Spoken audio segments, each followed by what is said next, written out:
Dito pala, may mall pala dito ng mga kababayan. Itong Dika Mall.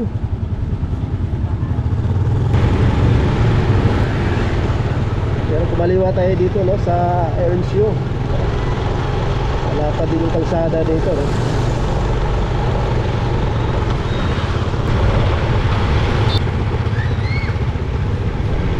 Tapos kakanan tayo sa Nepal Street.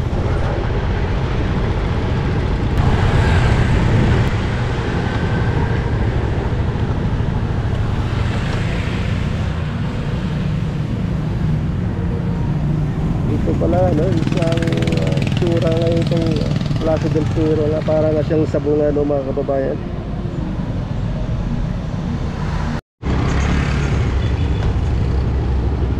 Ayan, no, mga kababayan, binaybay natin yung Kapulong Street. Galing tayo sa routine, umanan tayo, binabaybay natin itong Kapulong Street. Papunta tayo ng Plaza del Fierro.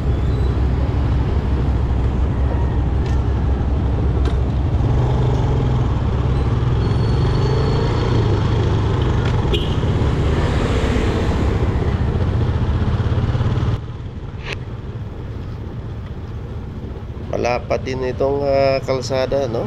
At bagong asapalto. Kapulong, ito pala yung Kapulong Street, no? Kanya-kanyang diskarte yung mga kababayan dito, no? Nakakalakal sila dito. Dito rin pala dumadaan yung mga malalaking truck. Ayun, na-traffic na tayo. Mukhang may sumalubong, no? Hanap tayo dito sa daan. Ayun, mayroon nga, malaki nga kasi itong truck na sundan natin.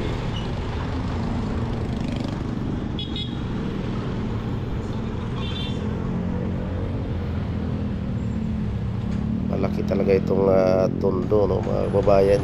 Hindi mo, pag hindi ka taga rito, maliligaw ka eh, dahil maraming kalye.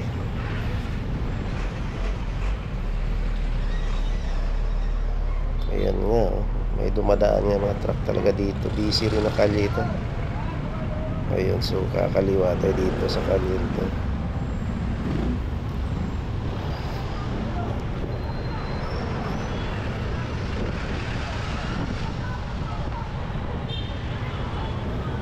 Gumamit tayo ng Google Map, no, mga kababayan, dahil pag hindi tayo gumamit, maliligaw tayo papuntang Plaza del Fierro.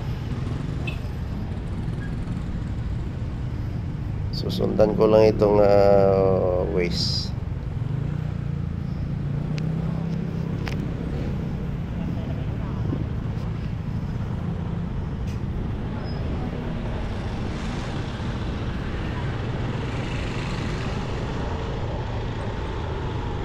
Ito may kaliitan na kalye ito. Marami ritong mga, ano, mga lumang bahay, ano? Malinis yung mga kalye nila eh. Walang nagkalat na basura dito eh.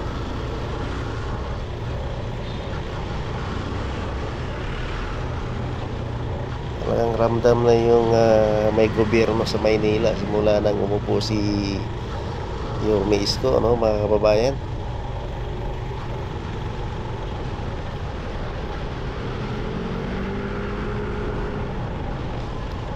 Pa ako familiar sa mga kalye dito, kailangan talaga mag Google Map. Maliligaw tayo dito.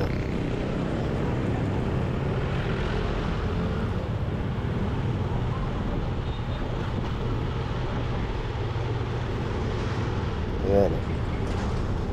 Pero hindi ma-traffic dito ngayon, ha. Maluwag yung kalye.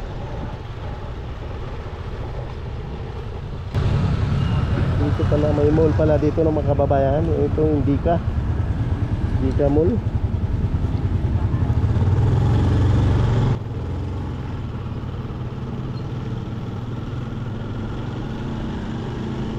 May mga pamilihan din pala dito ng ating mga kababayan dito. Ito na, dadaan na tayo sa tulay.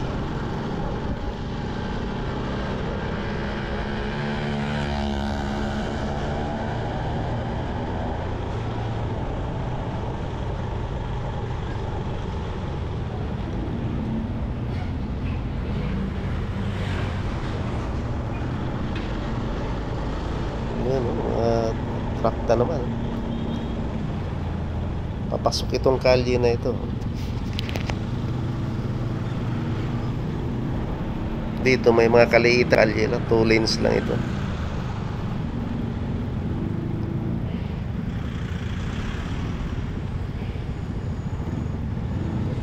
Ayan, kakaanan naman tayo dito sa tulay. Ay, ito medyo may kalawakan itong kalsada dito. Ito naman yung tulay, dadaanan naman tayo sa tulay.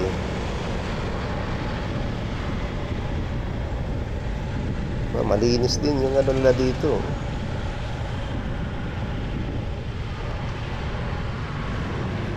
Maluwag walang traffic.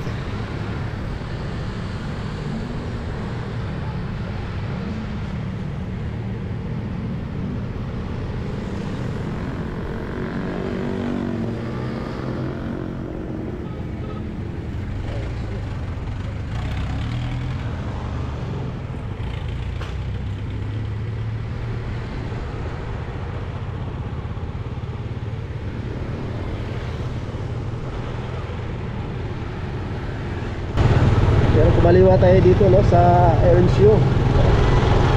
Wala pa din yung kalsada dito, no?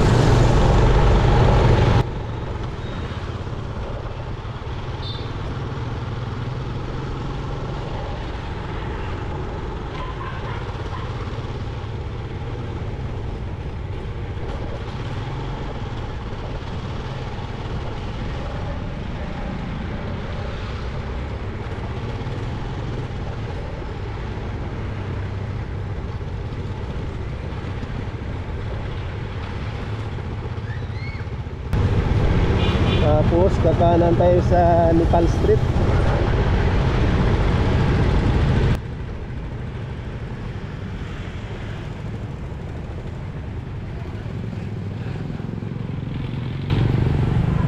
Ay, ito na, nakikita ko na itong Plaza del Fierro.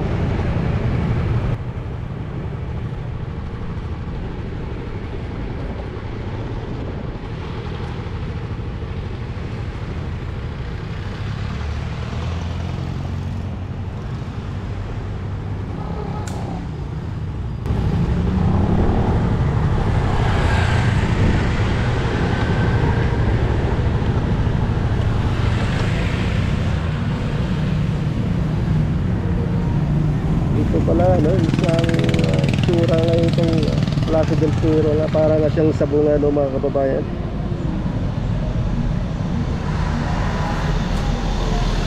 Nilagyan nila ng bubong. Dati ito nakita ko sa picture, mga previous, walang bubong to, open talaga ito eh. Kumbaga sentro siya sa mga iba't sa ano, bawat kalye.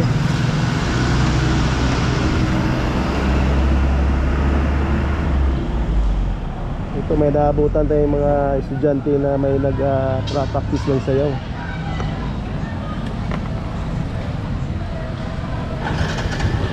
Ikutin natin mga kababayan.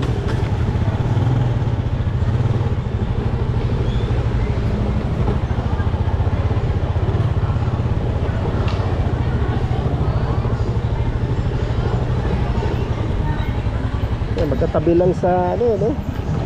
Ito may 7-Eleven. Tapos may puno ng mangga. Isa rin pala itong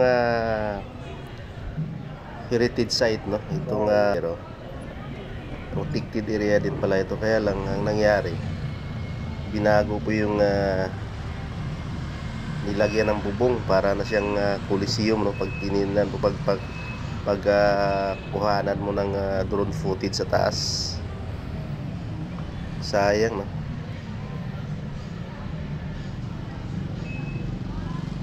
Binago nila.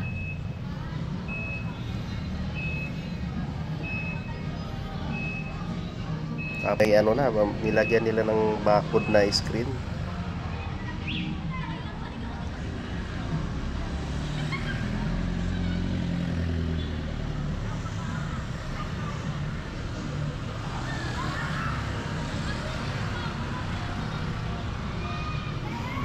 Malamang ito na naman ang susunod na gigibain nito. ibabalik sa dating design itong plaza na ito mga kababayan, no?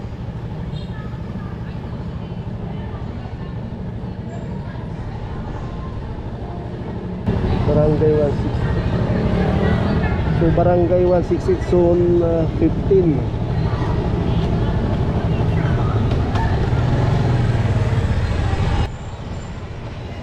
Maganda rin magtambay dito mga hapon dahil mayroon ditong mga street food dito sa gilid lang nakapisto ng mga kababayan. So ito pala yung Del Faro Street.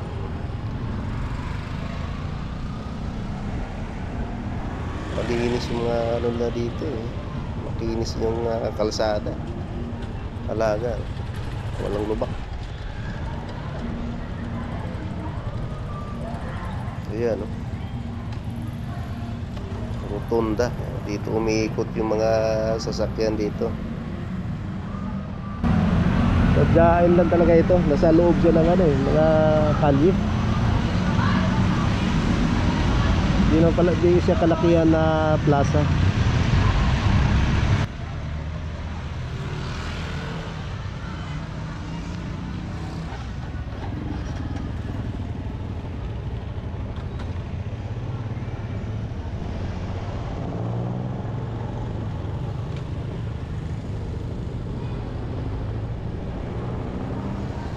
Pansin ko dito yung mga pangkita inoccupy na nila, no? Mga nakaharang, baka ito magkaroon ng clearing operation. Mapansin ito, no? Maganda nga talaga yung siya, wala siyang bubong, open.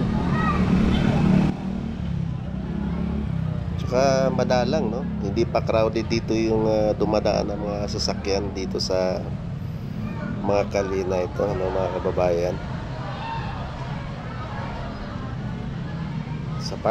Sa part ng Tondo, yun may mga area talagang busy, yung maraming dumadaan ng mga sasakyan. Ito medyo tahimik.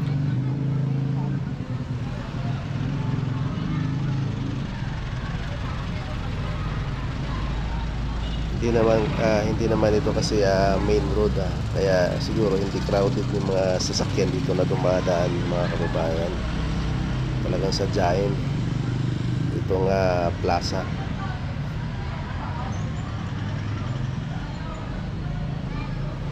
Karamihan dito mga private na sasakyan na dumadaan dito. Mga ganitong oras tahimik pala, no?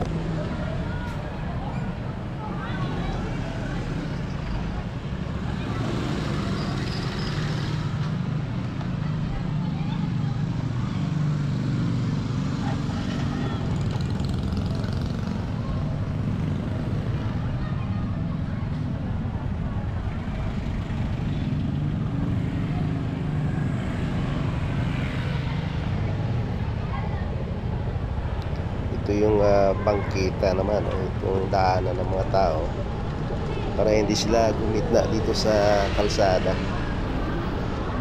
Iikot paikot siya,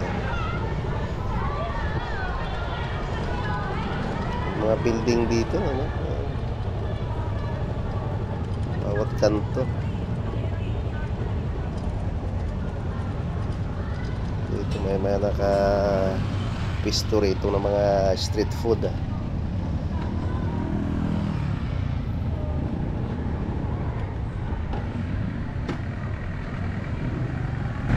Ginawa siyang hagdan, no? Para tapos may first floor. Okay, right. Yung mga bago pa lang sa ating channel, mga kababayan, mag-subscribe na at i-share na rin yung ating video para update kayo sa mga susunod nating update dito sa Maynila. Maraming salamat at mabuhay po tayong lahat. God bless.